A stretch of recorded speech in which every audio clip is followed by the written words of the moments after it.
If you're into Forex trading, you know how tough it can be to spot those really reliable entry and exit points. So, in this explainer, we're going to break down a simple but really powerful tool called pivot points. Think of them as a pre built roadmap for your range trading strategy. I mean, have you ever just stared at a price chart and wished it came with, a map? Some clear guideposts pointing to where the price might turn around? Well, that is pretty much what pivot points are. They're these pre calculated levels that give you a framework for your trades. All right, so what are these things really? Let's pull back the curtain. They aren't magic. They're just a technical indicator that's calculated using the high, low, and close from the previous trading day. And that calculation gives us a whole set of levels that could be important. At their heart, pivot points work just like the support and resistance levels you're probably already used to. It's really that simple.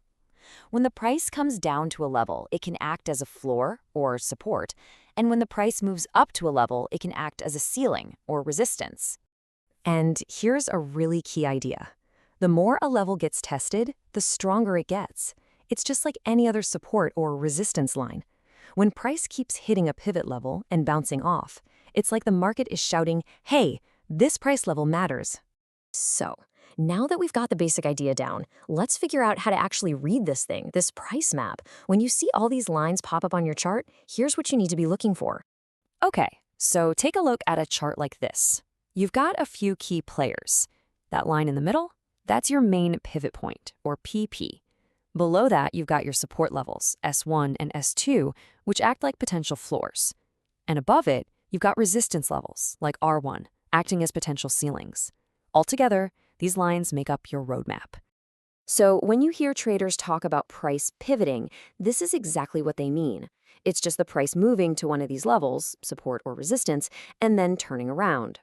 This is the exact move we're hunting for when we're range trading. And just to make sure we're all on the same page, here's a quick cheat sheet. PP, that's your main pivot point. S is for support, so S1 and S2 are your first and second support levels, and R, you guessed it, is for resistance. Get these down, and reading a pivot chart will become second nature. Okay, that's enough theory. Let's get our hands dirty and actually walk through a trade, step by step. This is how you can use these levels to spot real opportunities.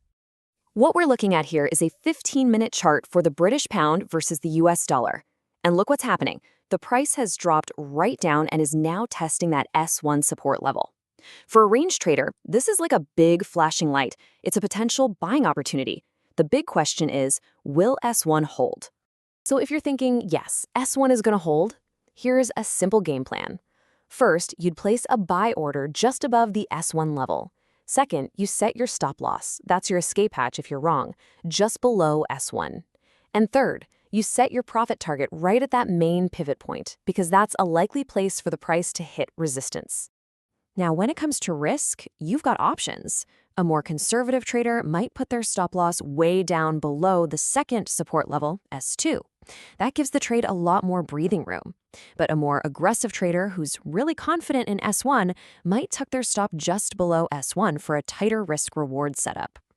And look at that. What a result! The S1 support level held up like a champ. Price bounced exactly where we thought it would and shot right up to our take profit target at the pivot point. I mean, that's a textbook trade, played out perfectly. And, as the source material so perfectly says, woohoo, ice cream and pizza for you. And that is exactly how a good trade feels. But wait, hold on. That was a perfect example. And before you run off and order that pizza, we need to have a serious reality check. Because let's be honest, trading is almost never that clean and simple. So here's the bottom line. You should never rely on just one indicator. Not ever. And that goes for pivot points too. They're a fantastic tool, for sure, but they are not a crystal ball. They work best when you use them with other forms of analysis. So how do you stack the odds in your favor? You look for confirmation. First, ask yourself, does this pivot level also line up with an old support or resistance zone? If it does, that's a much stronger signal. Second, look at the candlestick patterns. Are you seeing things like a doji or a hammer right at that level? That signals a possible reversal. And third, bring in other indicators. Is the market overbought or oversold? The more things that line up, the better your trade setup is. And you've got to remember, sometimes the market just has a mind of its own. It's in a strong trend, and the price is just going to smash right through every single one of those levels without a second thought. Kind of like, as the source puts it, how Rafael Nadal breezes through the competition on clay courts. And that brings us to our final and maybe most important question. What's your plan for when the map is wrong? What do you do when a key level breaks? So I'm going to leave you with this to think about. When one of those key levels fails, what's your next move? Do you just hold on to a losing trade, cross your fingers, and hope it comes back? Or do you see that break as a brand new opportunity? That's a question every single trader has to answer for themselves.